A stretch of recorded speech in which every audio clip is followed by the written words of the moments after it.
Hey folks, no video tonight, but an important message nonetheless. The question is, what can you do to fix Hollywood? What can we do as a group to fix Hollywood? A group of fans that don't like what Hollywood is doing more often than not. A group of fans that maybe are fed up with how classic franchises are being run into the ground, like Star Wars and Star Trek. A group of fans, former fans of movies that don't like a lot of political narrative being inserted into their movies, or don't like the feeling that the movies are propaganda, that the movies are trying to convince them to change their value sets. Or, this is the camp where I tend to be, a fan that's just kind of fed up with the subpar production of movies in general, the output of bad stories over the last, 2 decades, really. A lot of reboots, requels, bad, unnecessary sequels, things that just shouldn't ever have been made and are essentially cashing in on what came before that was of actual redeeming quality. And so we circle back around, what can you do to fix it? And the answer is, you don't fix it. Like, I see people come on my videos, they link these to these petitions like on moveon.org, change.org, to, remove so-and-so, remove Kathleen Kennedy from head of Lucasfilm or whatever it's going to be. Now, there's some precedent that things like that could work. Star Trek was saved multiple times from just non-existence by continual letter-writing campaigns from the very rabid fan base of Star Trek. The Star Trek motion picture was made essentially because of a letter-writing campaign, and it bombed, and they made a sequel because of a letter-writing campaign. The fan base of Star Trek was understood back then to be very valuable, and if you got enough feedback like that, you'd realize that there was some market there that you could serve and possibly make some money on, and really wanted to see this franchise continue. But today, I don't know if that's the case, especially because a letter writing campaign, when you have to physically write a letter and send it in, this is before the days of email, back in the 1970s, that's a different feeling when you're an executive. Having a pile of actual mail on your desk is a different thing than, somebody made a petition on moveon.org that you should be fired from the head of Lucasfilm. It's like, who cares? It's a bunch of internet trolls, right? So I think it's very unlikely that that's going to do anything. And as far as maybe removing Kathleen Kennedy from Lucasfilm, you have to think from the perspective of Disney and their stockholders. They're not going to make leadership change if they feel like they are getting a return on their investment. Last Jedi may be challenging the idea that they're getting a return on their investment, but certainly with Episode 7, with The Force Awakens, that made a lot of money, and it did very, very well, and it seemed like Star Wars had a bright financial future to the stockholders and the board of directors. Now that may change, but that's what's really going to change it, is the lowering of profitability of the franchise. So it's like, to save the franchise, you actually will have to kill the franchise. You have to lower the value of it to the point where it has to be brought back to a different state in order to try to recover fans or things like that. So that's the first thing that you can do as an individual to alter this. Don't worry about signing these petitions. Stop buying tickets to movies that you don't think you're going to like. If you haven't liked what Disney has done with Star Wars, you shouldn't be buying more tickets to Star Wars. Now, I may buy tickets because I do movie reviews. I guess it's kind of one of my businesses, and because people want to hear my opinion, and because if I buy a movie ticket for, $10 or $20, and I go see a movie and I do a review and let you know, hey guys, this one's actually good, and you go see it, then you're reinforcing what you want. And if I see it and I'm like, no guys, it's not there yet, and you don't spend your money on it, you are reinforcing what you want as well, because you don't want movies that you don't like, you want movies that you do like. So you have to be willing as a consumer to spend your dollar wisely. You need to be more frugal with your dollars. And that leads me to point 2. This is the second thing that you as an individual can do, which is to be interested in things that aren't these classic franchises. The fact that Star Trek is in the hands of CBS and Paramount really is not a very good thing for that franchise. That's a franchise that essentially was built by fans kind of continued by fans. The people who were involved in the production of Star Trek series throughout the late 80s and 90s were big fans of Star Trek and continued being involved in the franchise for years, like Jonathan Frakes directed multiple Star Trek movies. You have LeVar Burton, who directed all kinds of episodes of Voyager and Deep Space Nine after his tenure on The Next Generation came to an end. You had writers who grew up as fans, wrote fan fiction, wrote Star Trek novels. You really had an involvement of all the people in Star Trek in the 80s and 90s were fans of the franchise, and they approached the franchise as fans and wanting it to be true to the vision, to Gene Roddenberry's vision, and how that original series made them feel all those years ago. And eventually all of that goodwill kind of got melted away by the corporate machine until the last Star Trek series before this new one, Discovery, which actually I haven't watched yet. I know I'm a huge Star Trek fan, and I haven't watched it, which should tell you my faith in the idea that it's going to be good. But the last one was Enterprise, and it didn't even finish its initial run. The next piece of Star Trek that you got was J.J. Abrams' Star Trek movie, and that really should have been a big beacon to people to let people know what the corporate interest in the IP was. They were no longer content with Star Trek being something made by fans and for fans, but really it needed to appeal to a much bigger, broader audience. There was no reason for them to continue pandering to the people who really made the entire franchise profitable. Those people were worthless because they're already fans. Only new customers have any value, as somebody who's always commenting on the channel frequently points out. I think a sci-fi author named G.A. Douglas points that out to me often. Companies usually view only new customers as valuable, and old customers are essentially worthless because you already have them. And that's kind of how we see corporate management of IP happening. IP stands for intellectual property, by the way. So corporate management of creative property in the last 10 or 15 years is that it's about trying to expand it to as many people as possible, knowing that your fans are essentially going to buy into it no matter what. We can see this in Force Awakens up through The Last Jedi. Force Awakens, for all of its faults, was in a lot of ways a really high-budget fan film. It had a bunch of fan service. It had a bunch of classic things to appeal to the established fan base, particularly the fan base of the original trilogy, because it was entirely based on the aesthetics of the original trilogy. But at the same time, you had some elements that were designed to expand the audience beyond what was the traditional fan base. Specifically, you had the character Rey, and you had the writing that surrounded the character Rey. The fact that she's female, and she has no particular female qualities about her other than her appearance. She's really merely aesthetically female.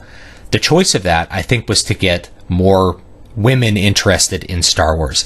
And I think a lot of the people involved in Lucasfilm have explicitly stated they want more girls interested in Star Wars, so that's the way that you do it. You already have the boys. You know that they're going to come watch it because it's Star Wars and they've been interested in Star Wars for years. You add to it the girls want to come, and then you're essentially expanding your market. You're doubling your market. But that line of thinking isn't what made Star Wars great. What made Star Wars interesting to that established fan base was the stories involved, the aesthetics, the special effects, for sure, but the stories are kind of what made it stick, I think. Next, you have Rogue One, which in a lot of ways is like a fan film, other than it doesn't feel like fan fiction. It feels like something a little bit different. It still felt to me like it was made for fans. I think a lot of the corporate reshoots that happened after the movie was essentially done being shot were directed towards fan service. You had this scene of Darth Vader at the end in the hallway, which a lot of people, I think, they like the movie based on that final taste. They love that final taste of Darth Vader finally being a badass when we haven't really seen him do much in the original trilogy. They love the other scenes with Darth Vader. They like seeing classic characters like Leia, Grand Moff again. And I think Disney made that to specifically appeal to an established fan base, and they're rewarded not only with people buying a ticket to Rogue One, but buying a ticket to the next movie to try to, essentially milk them for what they have. I don't think Rogue One was a good movie, and I think if you compare it to all 6 of the original Star Wars movies, I think it's actually worse than them, including Episode 1. based on my system that I use, which is designed to help remove a lot of my biases. Finally, you get Last Jedi, where the arrogance of the filmmakers and all their intents are finally laid bare.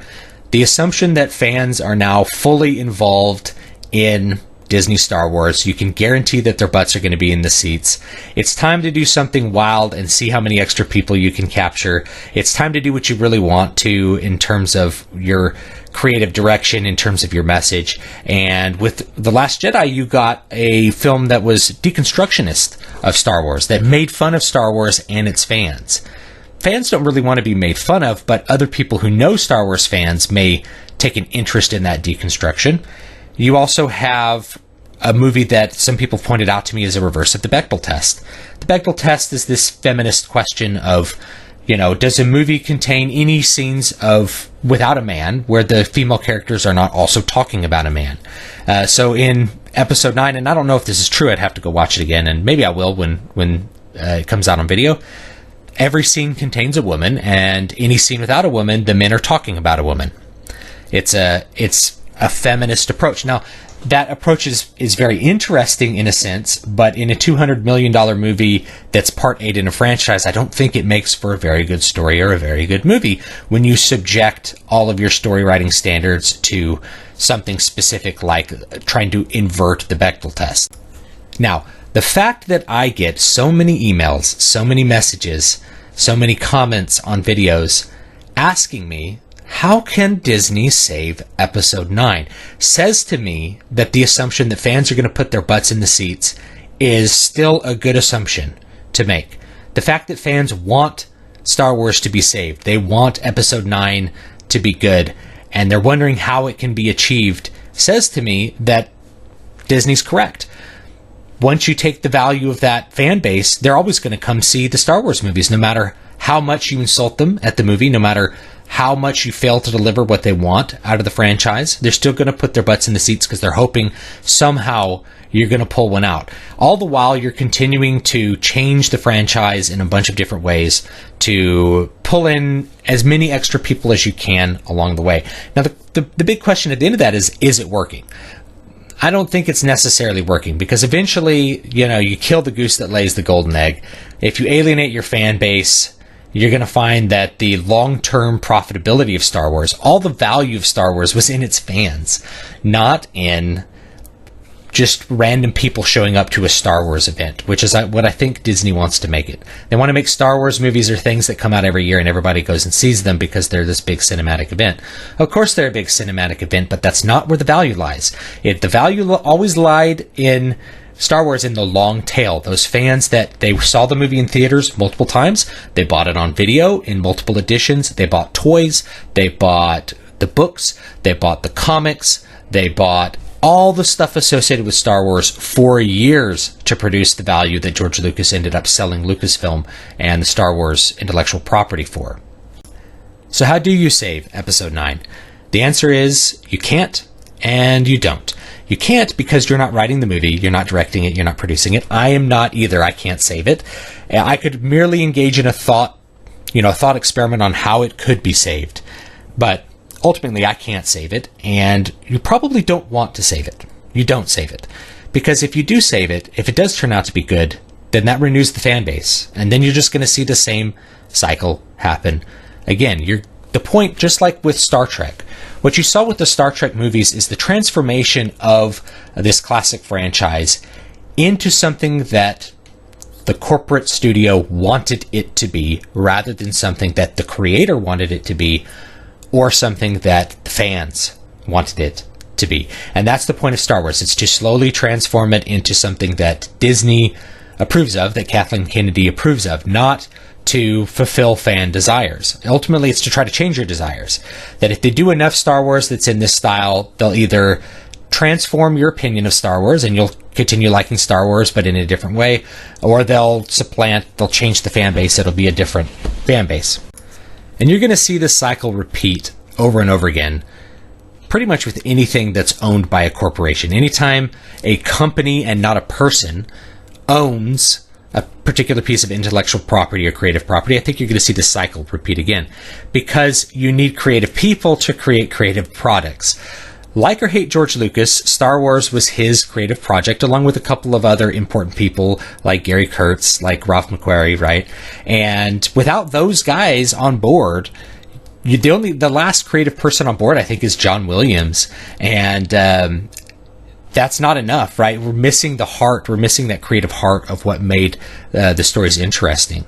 After the death of Gene Roddenberry, you have a slow decline of Star Trek really into being a corporate-owned IP, then resurrected as what the studios always wanted it to be, which was a pop franchise rather than something made by and for nerdy fans.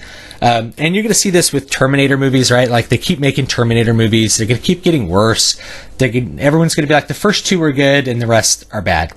And people are going to say the same thing about Alien movies. They're going to keep making them. They've been making Alien movies for years. Alien versus Predator. What are the first good? The first two Predator movies are good. First two Alien movies are good. The first two of them are usually pretty good. Then after that, you start just repeating the same thing, and you have more and more people jump ship to do other projects, and the value just sort of gets milked until it's nothing, right? Think about all the value of Highlander. Basically made one good movie that may not even be that good depending on your perspective, but I happen to really like it, gets sort of milked for years and years into being something that's almost embarrassingly bad sometimes. You're just going to see that cycle repeat. You've seen it in video games, right? Mass Effect started off great, and then the second game kind of built on that, and then it just got worse for 2 games until you got Mass Effect Andromeda, universally panned and hated by the fans of Mass Effect. Same thing with Dragon Age, another BioWare property. Dragon Age Origins, one of the best RPGs made, in my opinion, and we have a slow decline over several games until we get to Dragon Age Inquisition, which won a bunch of Game of the Year awards. I thought it was a dreadfully boring game. I thought it was, pretty bad, right? And it was certainly missing the heart of what made Dragon Age Origins so good. David Geider, who was the lead writer for Dragon Age Origins, wrote novels set in the same universe prequels to Dragon Age Origins. You had guys who really cared about the franchise and really had a big stake in its creative potential and what was finally being arrived at with the final product with Dragon Age, until finally you end up with Inquisition where there's no one involved. And it has none of the heart and none of the feelings that are associated with the early Dragon Age games. It has some of the aesthetics, which they continue to try to revise, but it's missing the story, and more importantly, it's missing what made it good, which was creative people making a creative product. Now, all of this brings me around basically to the second thing that you can do to fix Hollywood, which is to not fix Hollywood, to not fix it, to let it essentially expire. All of these franchises, you need to stop buying tickets to them. I said that. Really, you need to invest your time and energy in things that aren't Hollywood. Read books in series that are not movies.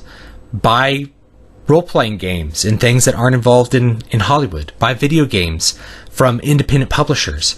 Invest your time and money and become fans of something other than Star Wars. Essentially, let Star Wars die, let the memory of what was good live on, and become a fan of something new. That's a really, really important thing, because if there's something that's really good out there that can capture your attention and move you in that same way, then you ought to be reading it, you ought to be consuming it. And as long as you are hoping that Disney will somehow create something good for you, you're not going to be allowing your mind to attach itself to other things which are probably better. And it's certainly going to be better than what Disney's going to deliver to you. So the last thing that you can do to fix Hollywood is actually to be the creative person that you wish Hollywood still employed. Create something. Create some art. Make a movie. Write a movie. Write a book. Write a song. Draw some art. Get involved with the project with other people. It may seem like Hollywood does something that's incredibly fantastical, but I'm willing to wager in the next 10 to 20 years, most of what Hollywood does will be accessible by much more limited numbers of individuals working on personal computers in terms of effects and things like that. Certainly with editing, it's already there. a small team of people can make a movie essentially for free if they don't pay themselves and split the royalties. You could get involved with something like that. You could learn cinematography. You can learn writing. I teach a lot of it on this channel. You can learn music. You can learn to be a great visual artist. You can create the comic books that you wish existed. You can create the paintings that you wish existed. You can write the books that you wish existed. All of these things are within your control. Hollywood is not full of magical, marvelous people that create movies in ways that no mortal can begin to understand. They learned it from someone. They learned through trial and error. You can learn the same way. And in fact, one of the things I've seen over the last couple of years is a whole bunch of fan films that are actually of really high production quality. Star Wars fan films that have like great lightsaber fights, like Batman fan films. There's a bunch of them out there.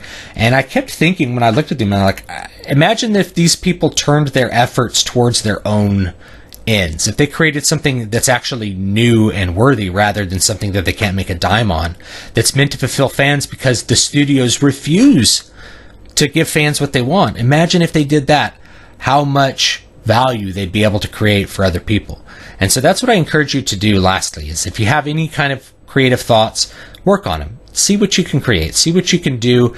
You never know. You may be the black swan. You may be the lightning in a bottle that is the next J.K. Rowling or something. You don't know what you could be until you at least try to see your potential through. And that's really important. That's what I try to do. I create my own books. I've written my own IPs. That's my big response to Hollywood. And I think that would be a good response from more and more people. So I think I'm going to finish this up by telling you to heed the advice of Kylo Ren. He said to let the past die. Kill it if you have to. And that should be how you fix Hollywood. Let it die. Spend your money. Don't spend your money on things you aren't going to like.